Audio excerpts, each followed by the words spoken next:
हमीरपुर के circuit house में पत्रकार वार्ता के दौरान हिप्र कृषि विपणन बोर्ड चेयरमैन कुलदीप पठानिया ने सांसद अनुराग ठाकुर पर मेडिकल कॉलेज के निर्माण को लेकर झूठा ये लेने की बात कही है। उन्होंने कहा कि अनुराग ठाकुर कांग्रेस कार्यकाल में हो रहे कामों का झूठा श्रेय लेने का काम कर रहे हैं, जो कि सही नहीं है। पठानिया ने अनुराग ठाकुर ने सवाल करते हुए कहा कि वो अपने पिछले सारी कार्यकाल में विकास कार्य का जनता को हिसाब दें। पठानिया ने कहा कि भाजपा के द्वारा भ्रष्टाचार में हमेशा ही संलिप्त रही है और राम मंदिर के नाम पर भी अब चंदी को खाने का काम किया है।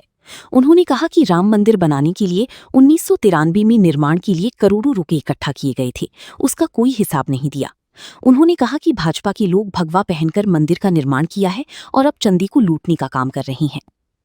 जेपी नड्डा की बयानों पर पलटवार करते हुए पठानिया ने कहा कि केंद्र सरकार से प्रदेश को मदद के नाम पर कुछ नहीं आ रहा है। उन्होंने कहा कि हिमाचल से सौतीला व्यवहार किया जा रहा है और दो बार आपदा आने के बावजूद भी कोई पैसा नहीं दिया है। उन्होंने कहा कि नड्डा बहुत झूठ बोलते हैं क्योंकि हिमाचल के लिए कोई पैसा केंद्र की ओर से नहीं आ रहा है। कुलदीप पठानिया ने कहा कि सांसद अनुराग ठाकुर के द्वारा हर कार्यकाल में 5 किलोमीटर के हिसाब से भी रेल लाइन बिछाने के लिए काम करती तो आज दिन तक हमीरपुर में रेल पहुंच जानी चाहिए थी। उन्होंने कहा कि अनुराग ठाकुर का तो रेल लाइन हमीरपुर पहुंचाना ड्रीम प्रोजेक्ट रहा है, तो सांसद बताएं कि रेल लाइन का क्या बना, क्यों नहीं हमीरपुर पहुंच पाई। सांसद अनुराग ठाकुर जी को बड़े वर्ष हो गए पार्लियामेंट में और बड़ी यंग एज में गए थे। पिताजी उनके मुख्यमंत्री थे। उनको कम से कम धरातल की बात करनी चाहिए, झूठ का सहारा नहीं लेना चाहिए। ये भी जानते हुए कि हमीरपुर जिला जो है वो पढ़े लिखों का जिला है, आप उसमें शामिल हैं। आपने अपने काम बताइए जो आपने किए हैं, तो हम कह सकते हैं श्वेत पत्र जारी कर दे अपना, ये मैंने किया हमीरपुर के लिए। लेकिन झूठा श्रेय लेना वो हमें लगता है कि घिसी पिटी राजनीति में नहीं, एक नए युग की, नए सोच की, नए बच्चों का जो ये युग आ गया कंप्यूटर वाला, उसकी तरह से काम करें और अपनी जो है बात जो सच्ची सच वो पेश करें, न कि झूठा श्रेय ले। ये उनके लिए भी हानिकारक है और आम लोगों के लिए भी नुकसानदेह है। तरफ से स्टैंड ही रहा है कि भाजपा हमेशा ही ऐसे कामों में मशहूर है, लेकिन ये छिपा देती है, दबा देती है। मंदिर के बनाने का जो इनका जो सपना था या इनकी सोच थी वो उजागर हो गई। ये नहीं है, जब सबसे पहले 93 के बीच में जब शुरू किया था, उसमें भी 800 करोड़ का इकट्ठा हुआ था, वो उसका आज तक पता नहीं है कहाँ है। मंदिर तो बड़ी बात हो रहा है जाके, आज से हम जहाँ का चढ़ावा है उसको उठा रहे हैं। इनको मंदिरों से ही पैसा लेना होता है।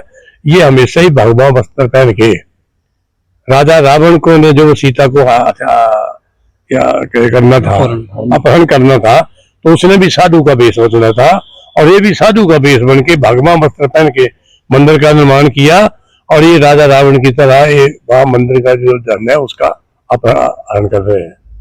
वो झूठ भी इस तरीके से बोलते हैं कि लोग ये समझे कि ये झूठ सच है।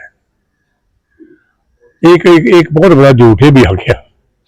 पहले बताएं कि कौन सा पैसा दे रही है। एक तो बजट में आता है, वो एक जो संघीय ढांचा है उसमें तो पैसा आ रहा है, ये बैठे हैं, हम बैठे हैं, कोई दूसरा बैठे, हालांकि बात चोरी कर रहे हैं।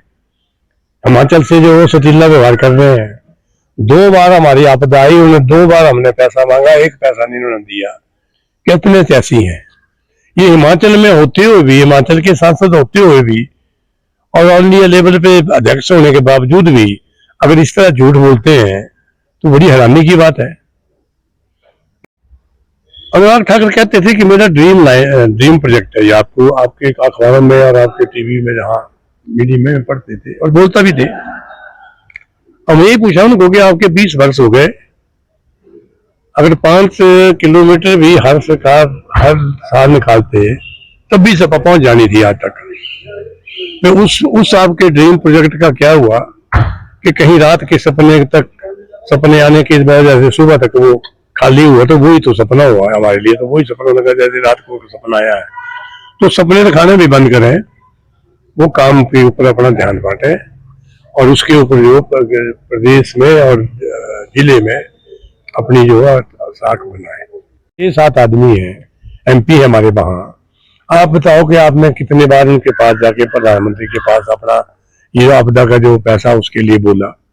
या आपने कभी कहीं उसको लाने का प्रयास किया? सिर्फ यहाँ झूठी ये करेंगे और चले पड़ेंगे।